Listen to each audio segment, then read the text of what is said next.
Hi guys, welcome to the Wrestling Retrospective, and in today's video I'll be doing my predictions for AEW Revolution 2025.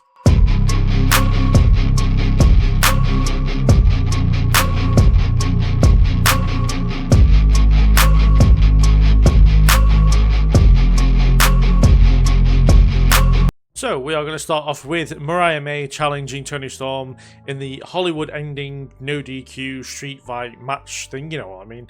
For the AEW Women's World Championship, and for me it's the same case again as it is with this whole feud, and it is the case of I am very much looking forward to this match. I think the build up to this match has been fantastic. The promo they did on Dynamite last night was really good, set up the match really well with the sit down interview with Renee Paquette, and yeah, it's a match I'm very much looking forward to. And I think the no DQ stipulation, I'm pretty sure that's what they're going for. I'm pretty sure that's what I heard Tony say. Is going to help this match massively, in my opinion. These two can go out and beat the shit out of each other. Also, the saving grace for this match is when AEW's women go out there and have street fights and have no DQ matches, they never hold back. You know, prime examples, Chris Statlander and Willow Nightingale from last year's All Out was honestly one of the better matches of AEW's calendar year, in my opinion, and probably one of the best women's matches they had last year. We've had multiple tag team no DQ matches for the women as well. Yeah, so when they let these guys go, Thunder Rosa and Britt Baker doing Lights Out was one of their best matches as well. So yeah, there's loads of examples of women going out there and just beating the shit out of each other. And I expect this to be nothing less, as this is also behind a very personal feud. So for me, as much as, I don't know, as far as the winner goes, it is really difficult in my opinion. I genuinely don't know which way they're going to go. My head is saying Mariah May makes the most sense. Put the title back on her. She becomes a two-time champion very quickly. But also we get to see a reign with her, which, like, she didn't really have the matches I wanted her to have, or I feel like matches that she should have had. You know, having a longer rivalry with Willow Nightingale, having a match against Chris Statlander, and like all these, like, loads of other women who could have had feuds with her. Britt Baker as well. I know that's a bit up in there in a minute, but Britt Baker versus Mariah May would have been a great match. So yeah, for me, I'm gonna go head over heart here. I generally feel like, well, is it heart over head? I don't know. Either way, I think it wouldn't shock me if Toni Storm kept the title just because she's just won it. But personally, I really want Mariah May to come out with the win here. That's what I want to go with my prediction. But yeah, this is one of the harder matches on the card to predict. Following that, we have the Hurt Syndicate defending the World Tag Team Championships against the Outrunners. And for me, and if it was up to me, I would have Lashley and Benjamin go out there and slaughter the Outrunners. I don't understand the hype behind the Outrunners. I am not on board with it. I don't see the point. I don't even think they're that good, in my opinion. And yeah, and there's no way they're taking the titles off the Hurt Syndicate already. Like, they still feel like they've just won them. I know they've already defended them once, I think. But yeah, for me, this is one of the easier matches to predict on the card. The Hurt Syndicate are 100% winning this one. But yeah, for me, I would have Lashley and Benjamin just go out there and pretty much make it a squash match and just have them absolutely kill off the Outrunners. Because I feel like that's the kind of thing that would just happen anyway. Like, look at the two teams stood next to each other. Like, the presence of the Hurt Syndicate is so much bigger than the Outrunners. So, but yeah, as I said, for me, the Hurt Syndicate are going to retain here. Next up, we have Kazuchika Okada defending the Continental Championship against Brody King. And I would love to sit here and tell you that Brody King is going to win the Continental Championship, and it's going to be a fantastic, hard-hitting match and all this other stuff. And that's just simply not going to be the case. They're not going to take the title off Okada, not until they do Omega versus Okada anyway. So, yeah, for me, Brody King is unfortunately going to lose, and I'm a big fan of Brody King, big fan of the Hellhounds, or the Hounds of Hell, or whatever you want to call them, because I was a big fan of the House of Black. So, yeah, for me, as I said, I would love Brody King to get the win here, but no, it's not going to be the case. Buddy has had a go, Brody will have a go, and then we'll probably move on to something else with them. Hopefully, the Tag Team Championships, or maybe even the Trios Championships if they bring someone else in. But, yeah, for me, there's no doubt that Okada is not losing this title until he has this match with Kenny Omega. Whether it's for the Continental Championship, I'm not sure, but yeah, for me, it's hands down Okada. After that, we have the number one contendership match between Swerve Strickland and Ricochet for the opportunity of the World Championship. And for me, as much as Ricochet now has pinned Swerve Strickland twice, Swerve is winning this match, and I think it's going to be a great match. not to give away too much, but the person I want to win the world title match versus Swerve, I think will be a fantastic match, especially if they kind of put a more extreme element on it. So yeah, for me, Ricochet's had the best of Ricochet's had the best of Swerve way too many times. Therefore, it makes perfect sense here that Swerve gets his win back, gets the robe back from Ricochet, and then goes on to face the world champion. I assume Dynasty. They might do a special Dynamite, but Dynasty's like less than a month away, or just about a month away between Revolution and Dynasty. So yeah, for me, yeah, I don't know, there's like nothing is convincing me that Ricochet's going to win this match. Like, I mean, I cannot stand Ricochet at the minute, and which obviously is supposed to be the point when it comes to Ricochet. But yeah, for me, yeah, there's no doubt that Swerve wins this match and goes on to face the world champion. After that, we have Momo Watanabe challenging Mercedes Moné for the TBS Championship. And for me, it's very, very simple. Mercedes Moné is not losing until she wants to lose. And it isn't going to be here, in my opinion. This build has been incredibly mid. Like, it's just been a few backstage things, and that's about it. I think Momo's finally going to be there, like, in the ring for the first time on Collision the night before Revolution, where they'll probably have one person drop the other one, and that'll be it. Oh, my phone just fell. But yeah, for me, it's very, very simple here. Mercedes Moné is not dropping that title anytime soon, and if it's going to be 21, it's going to be to someone who has been a bigger threat to her than Momo has. Unfortunately, I know that it, and also, I mean, I've not seen much of Momo. I've only seen, I think, 2 other matches of hers, which was Forbidden Door last year, where I believe she teamed with Chris Statlander to take on Willow Nightingale and somebody else. And I saw the match which set up this match, which was the Fatal 4-Way at, I believe, either Wrestle Kingdom or Wrestle Dynasty. And yeah, it's like, she's decent. Like, I mean, she's probably, I know that she's considered one of the better women's wrestlers in the world right now. So I feel like they're going to have a good match. When it comes to like Japanese wrestlers or, you know, people from New Japan and Stardom, they do tend to get the best out of Mercedes Moné. So it's a match I'm looking forward to seeing and like getting a better look at Momo. But yeah, for me, there's no doubt that Mercedes is 100% retaining here. Following that, we have Will Ospreay going against Kyle Fletcher in a steel cage match. In a match that I am very, very much looking forward to. AEW don't really do bad steel cage matches. You know, I think back to Moxley versus Omega, which was a great steel cage match. Luchasaurus versus Jack Perry was a good match, or Luchasaurus Jungle Boy. One of my favourite matches in AEW history. Lucha Bros versus the Young Bucks in a steel cage match was amazing. So yeah, I feel like this might be the best of the 3 or 4 matches now Kyle and Ospreay have had. And yeah, it's a match I very much can't wait to see. I'm hoping it goes on like midway through the card, so then we kind of have it all separated as far as like with like the fans and stuff like getting massively involved. I feel like this is going to be a massive reactions kind of match for them, if that makes sense. But yeah, no, this is going to be one of the better matches of the night. It wouldn't shock me if it got match of the night. There's obviously a lot of stiff competition that I haven't talked about yet, which is like the next 3 or 4 matches are just going to be really, really good. And this is the first one, and it's just like, I don't know, these two just click really well. You know, whether it's singles matches, whether it's steel cage, whether it's whatever, I feel like these two are just going to have a fantastic match no matter what. And yeah, as I said, for me, as far as winner goes, it really should be Kyle. Like, Ospreay, I think, has beaten him twice now. I think Kyle also has a win over him as well. I think, if I remember correctly, Ospreay won the match on Dynamite and won the match at Full Key. No. Ospreay won the match on Dynamite when he first debuted, and then at World's End in the semi-final of the Continental Classic, and Kyle won the Full Gear match. So actually it makes sense to have Kyle win this one and then them have a fourth match. No. Words, think Leo. It makes sense for Kyle to win this match and then to have a 5th match. It's even more of a stipulation, and then they kind of finish the feud there for now. I feel like, you know, it's a very much for now thing, because these two are going to be inseparable from each other for a long time, in my opinion. And it's going to be one of the bigger rivalries in AEW history, in my opinion.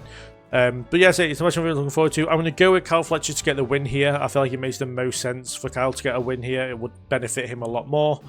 But yeah, this by far is me one of the better matches of the night. Following that, we have another potential match of the night where we have Kenny Omega challenging Kenoshite Takeshita for the International Championship. And these two just do good matches. There's like no other way of putting about it. Like, the match at All Out was really, really good. Even the trios match they had at All In, not last year, year before, was really, really good, where we saw Takeshita get his first pin over Kenny. Yeah, these two are just absolutely fantastic in the ring. Whenever they get together, it will be a good match, and I have no doubt it'll be the case here as well.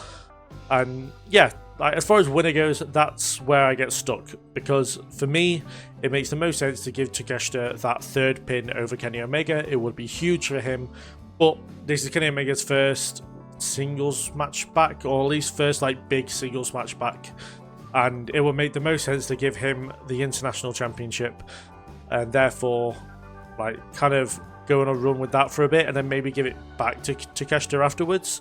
Also, I've heard a lot of people talking about Omega getting the win here and then facing Okada and then doing a title unification match with the Continental Championship and the International Championship, which I wouldn't hate either, as a lot of people say there's a lot of titles in AEW, and stuff like the TNT title are getting far left behind. Like, the TNT title isn't relevant at this point. But yeah, I mean, either way, this is going to be a fantastic match. As far as winner goes, I'm going to go with Kenny Omega. I feel like it just seems like the most AEW thing to put a title on him. You know, he's like the guy for them, who isn't named John Moxley or Orange Cassidy. So yeah, for me, I don't know. It's a hard thing. I'm trying to like convince myself out of it in my own head. But I'm going to stick with Kenny Omega to get the win here. We get a new champion on the card where a lot of champions are going to retain, I assume.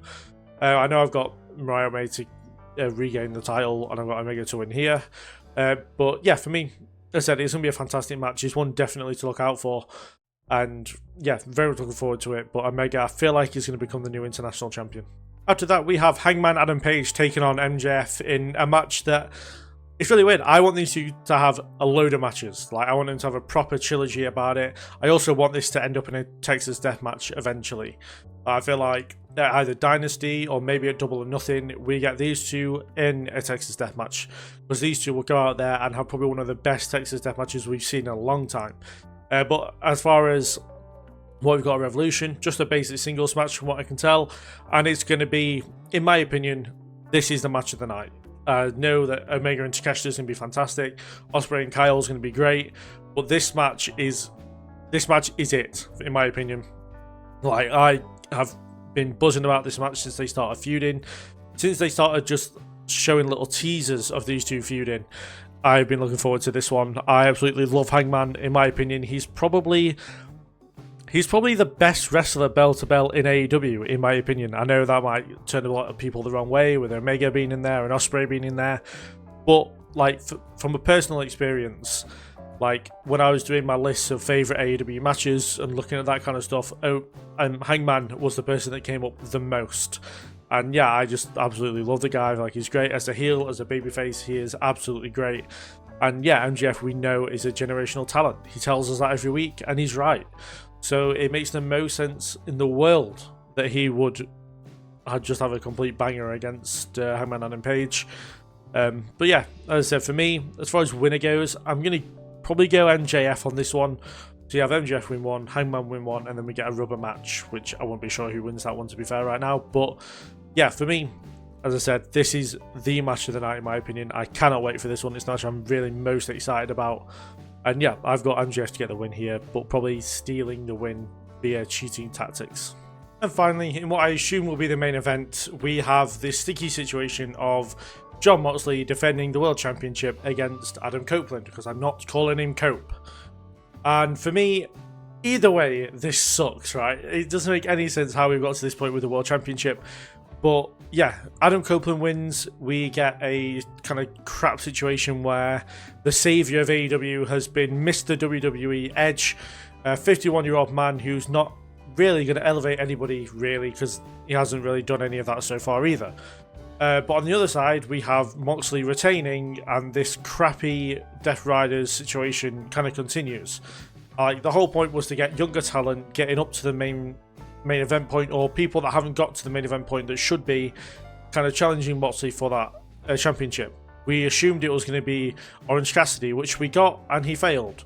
Daniel Garcia, who has suddenly gone into the complete world of irrelevancy and has become TNT champion. and we thought we were going to get Darby Allin, and now he's gone to climb Everest. So the 3 people that we all thought were going to be the people who were going to defeat Moxley, or at least be the biggest threats to him, are unavailable. Or they're not unavailable, they're just like not in the positions they need to be in to defeat Moxley. So they've put Copeland in here, and yeah, it just hasn't worked in my opinion. Yeah, it sucks. This whole thing really does suck. For me, at this point, the only person that makes sense to give the position to of winning the World Championship is Will Ospreay, because he would be a Mr. AEW thing, even though he's only been in AEW for about a year at this point.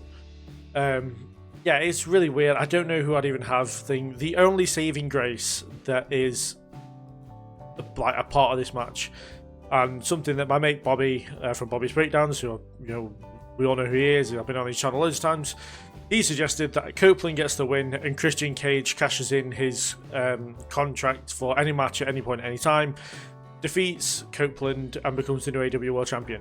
That is the best thing that could happen out of this whole situation. And as much as I'd love to sit here and predict that that's definitely going to happen, and my choice for this match is neither of these guys, it's going to be Christian Cage, there's no guarantee that's going to happen. We haven't seen Christian in like a fair few weeks, maybe even a month at this point. Which is good, because it means that they're taking him off TV to kind of bring him back in to do the cash-in. But you can't guarantee that. Like, it's like trying to predict a Money in the Bank cash-in. You're stupid for trying to do it, because it'll probably be a very unpredictable thing to happen. So, as far as this match goes and the winner, I'm going with Jon Moxley. The thought of having Adam Copeland as world champion makes me cringe, makes me think, and I fucking hate the idea of it, like, so much. And I know a lot of people get pissed off at me about that, but yeah, Adam Copeland as champion is just an absolute no from me. So the lesser of two evils for me is that Moxley continues his world championship reign, and it gets the chance to improve over time and become something that's worth doing. But yeah, this main event match is gonna suck so bad, and like, I'm surprised we've got to a point where we're getting a world championship match that I couldn't have less interest in going in. So those are my predictions for AEW Revolution 2025. As far as the show goes, this show has the match to either be a very good one. Some of the matches on this card are going to be absolutely fantastic. You know, you've got Takeshita and Omega, Storm and May, Ospreay and Kyle, MJF and Hangman, but you've also got matches that are going to let this card down massively.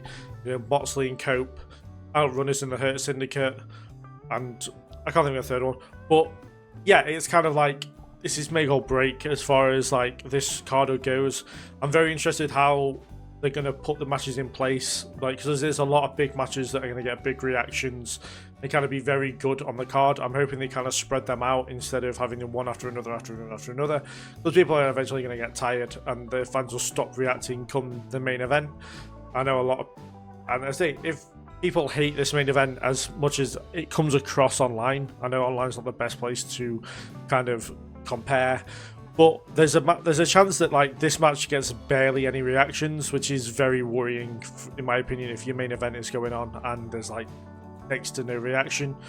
But yeah, as I said, but the matches, as I say, like Hangman and MJF, like Ospreay and Fletcher, like Omega and Takeshita, which are going to make this show fantastic. So it kind of like depends on pacing of the event and kind of what the match order is about how well this all goes down.